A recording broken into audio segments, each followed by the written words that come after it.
On va commencer par les tops et les flops du jour. Et voilà, on va commencer par les flops, hein, et on va pas se mentir. Il y a un flop un peu général qui va être voilà, présenté par Hugo, de ce qui s'est passé à Nantes. On s'est demandé, après ce qui s'est passé à l'OL, ce qui s'est passé avec le quart de Brest, s'il fallait qu'il y ait un mort pour qu'il se passe enfin un truc un peu plus haut et pour qu'il y ait enfin des sanctions. Bref, ben, voilà, ce mort ben, est malheureusement arrivé lors enfin, juste avant Nantes-Nice samedi. Hugo, du coup, je te laisse la parole. Ouais, ouais, bah déjà la semaine a été assez chargée du côté de Nantes. Déjà, j'avais déjà en idée dans un coin de la tête de parler de Nantes après le renvoi de Pierre Aristoui qui Mhm. s'est fait certes après une série de moins bien du FC Nantes, mais qui était 11e au classement. Et donc il se fait renvoyer. Apparemment, en plus, il a très mal pris personnellement et tout, ça s'est très mal passé en interne. Bon, heureusement, ça commence bien pour Gourvenec qui vont aller chercher une belle victoire contre Nice. Mais du coup, bah, avant ce match, terrible incident, du coup, des groupes de supporters nantais qui ont pris à partie les VTC des supporters niçois, et du coup, ça a un peu dégénéré. Et un supporter nantais est décédé du coup. Donc voilà, effectivement, comme tu le disais, c'est, euh, on attendait ça pour que ça agisse, quoi. On a l'impression du côté des instances dirigeantes de la Ligue et tout. Donc on va voir les réponses. Il y a eu des gros coups de gueule de la part de Vincent Labrune, de la part de la ministre des Sports. Voilà, maintenant on attend des réactions et enfin de l'action, enfin qu'il se passe quelque chose et que ça change parce que il y a eu ce tragique incident à Nantes, il y avait eu le caillassage du bus de Lyon, il y avait eu des incidents à Ajaccio, à Montpellier. Enfin voilà, cette saison, c'est une catastrophe à ce niveau-là, donc il faut vite Même agir. en Ligue 2, hein. Oui, ça, Ajaccio, il en parlait, Ouais, Ajaccio-Bordeaux, le Hein. match, ouais, Et Ajaccio, ouais. Bordeaux-Rodez aussi, où le gars a Ouais, été jugé il avant, n'y Oui, a pas c'est vrai, ça longtemps. c'était la saison dernière, ouais. Ouais, et mhm, puis il y a eu voilà ça, ouais, exactement. Montpellier-Clermont, on peut parler aussi de la famille. De partout. Ouais, c'est ça, une famille prise à partie à Nantes. J'avais noté aussi le 1er septembre dernier. Ouais, non, non, je Il y avait suis. eu Voilà, Ajaccio, pardon, comment? Ajaccio OM où le petit supporter marseillais s'était fait agresser pour avoir porté un maillot de Ouais. l'OM. Soit dit en passant, un enfant en plus atteint d'un cancer, voilà, enfin, du grand n'importe quoi comme d'habitude, et malheureusement, ça ne va pas en s'arrangeant. C'est clair, non, c'est clair. Et voilà, on attend du coup réellement de vraies sanctions, de vraies sanctions. On en attend depuis un bon moment, mais voilà, espérons qu'il se passe réellement quelque chose.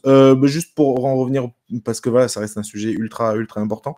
Euh, j'ai vu que c'était par exemple Riolo qui avait parlé d'interdire les déplacements de supporters. Est-ce que vous pensez réellement que ça se situe là-dessus, le cœur du problème? Et est-ce que c'est vraiment une bonne manière pour éradiquer ce genre de problème? Je sais pas, Nico, si tu veux en parler. Je pense pas que, malheureusement, le déplacement de supporters ça ne fait que déplacer le problème à plus tard. Et à un moment donné, il va bien falloir autoriser les supporters à revenir pour soutenir leurs équipes qui sont en déplacement.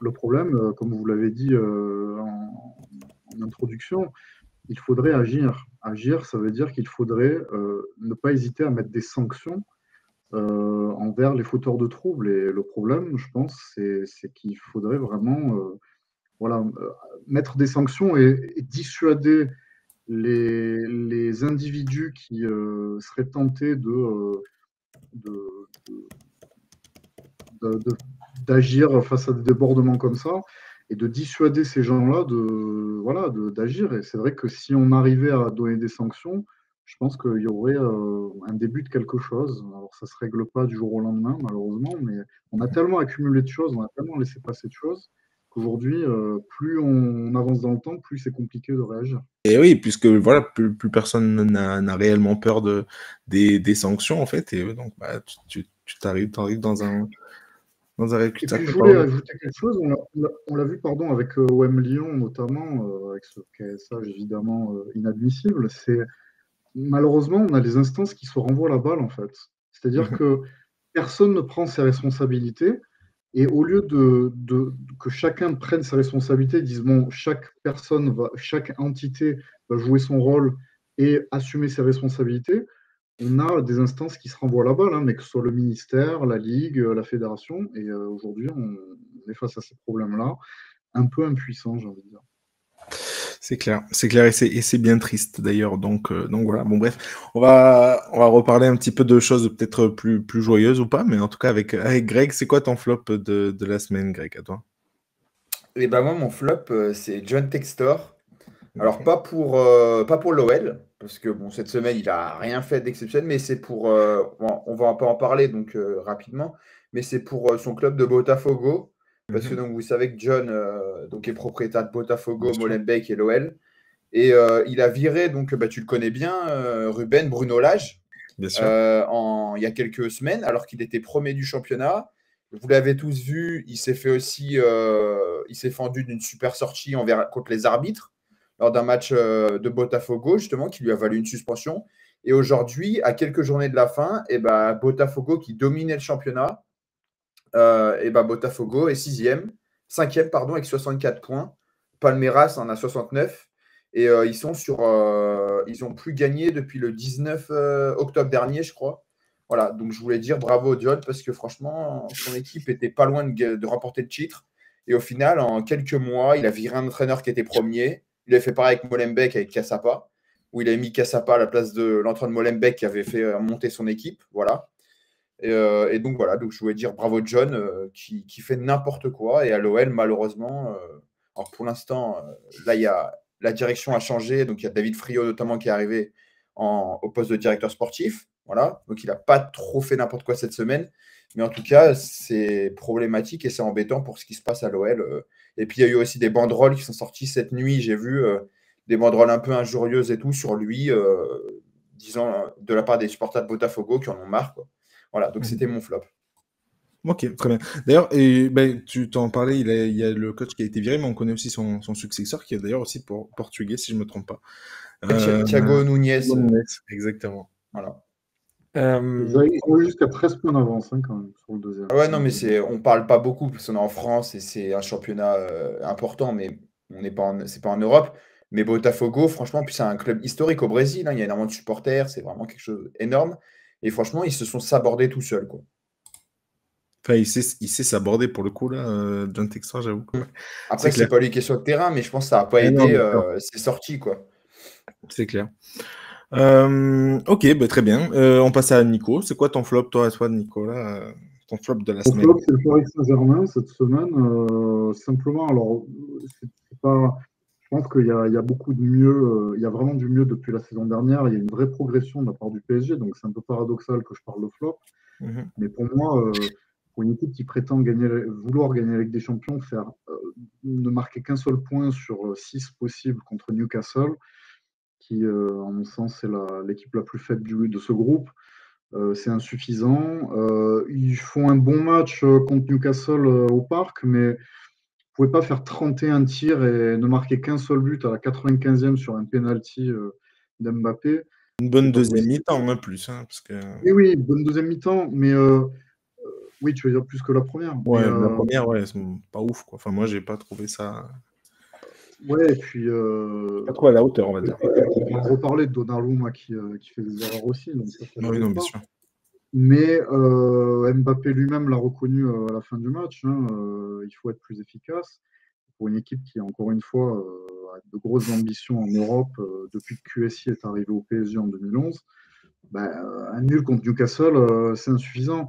Le problème du Paris Saint-Germain, c'est que jusqu'à 2-3 ans, ils étaient impériaux en phase de poule et c'était au printemps qu'ils décevaient tout le monde. Là, on se rend compte que dès l'automne, c'est décevant. Alors, il faut espérer que la dynamique soit inverse et qu'ils arrivent au mois de mars gonflés à bloc et qu'ils arrivent vraiment à être décisifs dans les matchs importants, les matchs qui comptent, notamment les huitièmes et les quarts de finale. Et voilà, donc c'est un petit peu mon flop. Et au Havre, ils ont eu de la chance, je pense. Bon, ils ont quand même eu le mérite de gagner alors qu'ils étaient à 10 avec l'expulsion de Donnarumma. Mais voilà, le gardien remplaçant quand même a été bon. Le Havre a bien joué. Je pense qu'ils ont eu quand même de la chance de gagner 2-0. Alors il fallait gagner ce match, ils l'ont fait, mais je trouve que pour une équipe qui cette année a quand même un effectif très riche, beaucoup plus que la saison dernière, je trouve souvent au niveau comptable c'est un peu insuffisant, notamment en Ligue des Champions.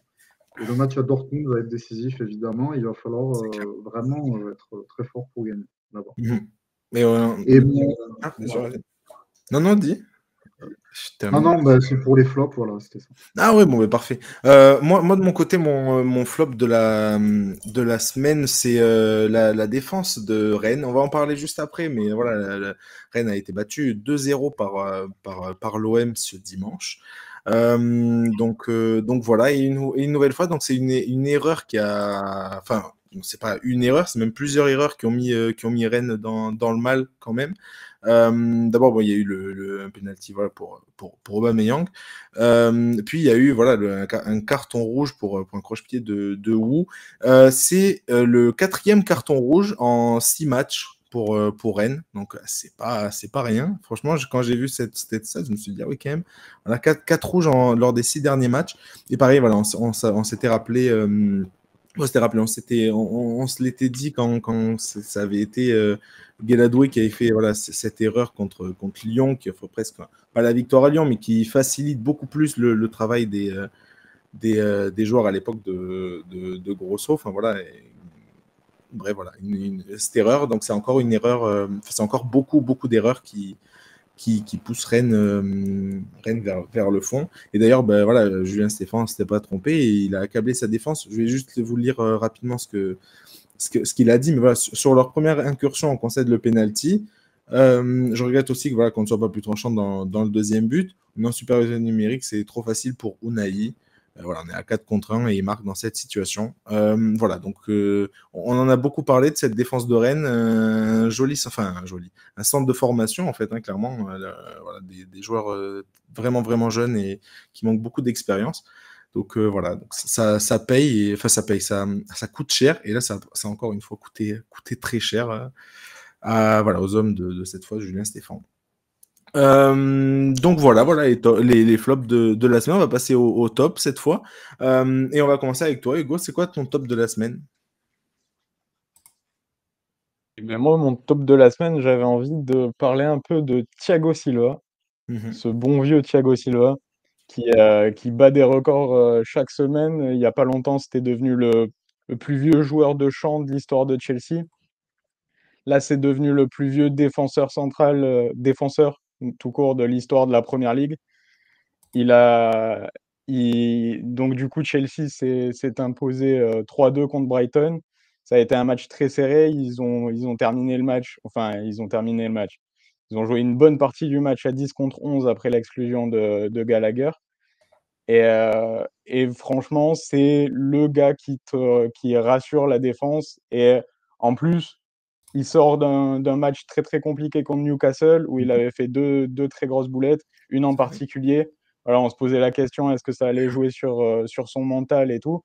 Et il a prouvé qu'il était toujours au niveau et qu'il était toujours là, présent dans la tête.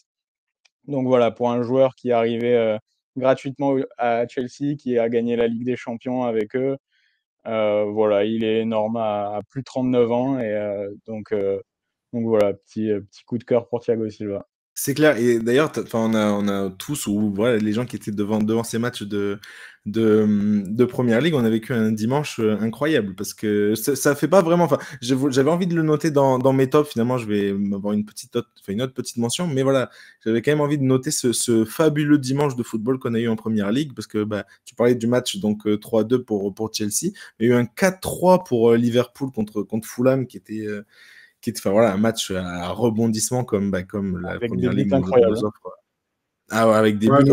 McAllister qui a C'est clair. Non, pratiquement tous les buts de Liverpool sont merveilleux. Donc, enfin, Bref, incroyable. Et puis le match de City-Tottenham pour bien terminer la 14e journée de Première Ligue sur de bons rails. Voilà, un bon petit 3-3 avec un but encore à la 90e. Enfin voilà, bref, des scénarios incroyables, des matchs magnifiques. Et puis voilà, on a vraiment encore une fois un dimanche, une après-midi incroyable niveau footballistique. Greg, on passe à toi. C'est quoi ton top à toi de la semaine? Eh ben, mon top, c'était l'équipe de France U17 que j'aimerais bien féliciter parce que donc nos Bleus, malheureusement, se sont inclinés en finale de la Coupe du Monde U17 qui avait lieu en Indonésie. Voilà, alors il y a eu une défaite 4-3 au tir au but après un match nul 2-2 contre l'Allemagne. Donc c'est dommage. La France ne remportera pas la deuxième Coupe du Monde de son histoire dans cette catégorie. Mais voilà, je voulais les féliciter parce que c'était pas simple. Il y a beaucoup de joueurs, notamment de Valenciennes. Valenciennes a un bon centre de formation, j'ai l'impression, où il y a le Havre aussi. Voilà, il y a beaucoup de joueurs de ces équipes-là. Et donc, je voulais leur dire bravo parce que voilà, c'est pas simple d'aller en finale. Ils perdent, certes, mais bon, ça s'est joué à rien. Ils sortent le Mali, ils sortent le Sénégal, ils sortent l'Ouzbékistan. L'Ouzbékistan qui a aussi une grosse génération à surveiller. Franchement, dans quelques années, je pense qu'il y aura pas mal d'Ouzbeks qui vont se montrer, quoi. Voilà, Lens en a un, notamment Kouzanov, qu'on ne connaît pas trop, mais qui est tout jeune, donc on va voir aussi. Et voilà, donc je voulais les féliciter, et puis pourquoi pas les retrouver en A dans quelques années, quoi. Et bien sûr, dans notre bonne vieille Ligue 1. Bien sûr, parce que voilà, c'est vrai que souvent en Coupe du Monde de U17, il y a eu quand même pas mal de cracks qui sont passés. On se rappelle, il y a eu Tony Kroos. Là, je les ai pas tous en tête, mais là, je sais qu'il y en a eu quelques-uns. Dont du coup Tony Kroos. J'avais aussi envie de mentionner le meilleur gardien de la compétition. Du coup, ça a été le Français Paul Arnier. Je sais pas si tu avais vu Greg, Ouais. Paul Arnier, donc qui joue donc au Havre, parce que voilà, t'en avais parlé, c'est pour ça que ça m'a fait penser à ça. Le centre de formation du Havre, voilà, récompensé par donc le gardien de but qui a été élu meilleur gardien de la compétition.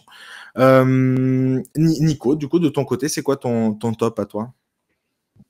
Moi, mon top, c'est l'Inter Milan, qui a eu une semaine assez incroyable. Déjà, mené 3-0 à Benfica à la mi-temps de son match de Ligue des Champions, qui revient à 3 partout en 20 minutes, fallait le faire. Surtout que c'était au Stadio da Luz à Benfica. Puis la démonstration, donc du coup ils sont qualifiés pour les huitièmes de finale de la Ligue des Champions, match décisif contre la Real Sociedad pour la première place lors de la dernière journée la semaine prochaine. Et puis là, il y a eu ce match au stade Diego Maradona contre le Napoli, à l'extérieur là encore, démonstration de force, l'Inter qui va gagner 3-0 au Napoli. Voilà, je voulais retenir la solidité défensive de cette équipe avec un Yann Sommer impérial dans les buts. Puissance au milieu de terrain incarné par Çalhanoğlu qui a mis une superbe frappe pour ouvrir le score donc, dans ce match. Efficacité offensive incarnée par Marcus Thuram qui a marqué le 3e but. Et le deuxième marqué par Barella, voilà, ça suite à une superbe action collective. Beau jeu pratiqué, donc l'Inter qui est en tête de la Serie A. Voilà, qui a une attaque de feu avec Lautaro Martinez également. Grosse solidité défensive, donc, et encore une fois, un gros milieu de terrain. Je trouve que c'est une équipe qui progresse, qui est encore plus forte que l'année dernière. Rappelons qu'elle a été finaliste de Ligue des Champions.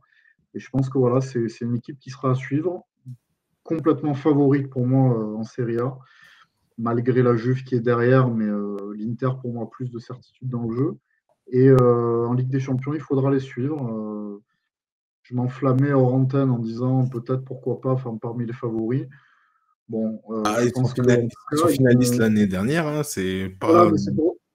Voilà, c'est pour ça. Ils sont peut-être encore, voilà, je ne vais pas dire qu'ils sont au niveau de City ou du Real, mais il y a quand même de grosses certitudes. Et je pense que c'est une équipe qui, si elle a un bon tirage, peut aller encore très loin dans cette compétition et qui peut faire vraiment une grosse saison si elle continue sur cette dynamique. Donc bravo à eux. Et en plus, ils sont vraiment spectaculaires à voir jouer. C'est un plaisir de les voir jouer chaque week-end et en Coupe d'Europe. Donc voilà, à suivre cette équipe de l'Inter. C'est clair. Et d'ailleurs, bon, ils perdent. Tu parlais de Sommer. L'année dernière, ils perdent Onana. Bon, ça va. Ils s'en sortent pas si mal. En ce moment, avec les bourdes d'Onana, on se dit qu'ils n'ont pas trop mal gagné au change. Mais Onana est un super gardien. Et en ce moment, il n'est pas au top de sa forme. Ah non. Avec Manchester, Les Soma, par contre, United, reste en ouais. forme. Voilà. C'est clair. Ok, bon, moi de mon côté, je vais pareil, faire une mention rapide parce que j'ai beaucoup parlé de la première ligue tout à l'heure, mais c'était pour le LOSC en global, en fait, sur voilà, la dynamique, on va dire, de l'équipe de Fonseca. Donc, 3 victoires consécutives actuellement. Puis, bah, voilà, des prestations, enfin, les prestations que nous propose un certain Lucas Chevalier, bah, c'est pas mal du tout. Il a arrêté un penalty encore dimanche. Bref, voilà, c'est très fort. Et puis, bah, en fait, l'attaque et le beau jeu, j'en doutais pas du tout. Je doutais pas du tout qu'ils étaient capables de le faire. Je m'y attendais même. Mais par contre, la défense, bah, je pensais pas qu'ils étaient capables d'un tel niveau avec des joueurs aussi jeunes, etc. C'est la deuxième meilleure défense de Ligue 1. Forcément, il y a Nice avec 5 buts. Et après, juste, il y a le PSG ex aequo avec le LOSC. Ils sont à 11 buts chacun encaissés. Et donc voilà, donc une équipe très jeune derrière, mais qui marche. Comme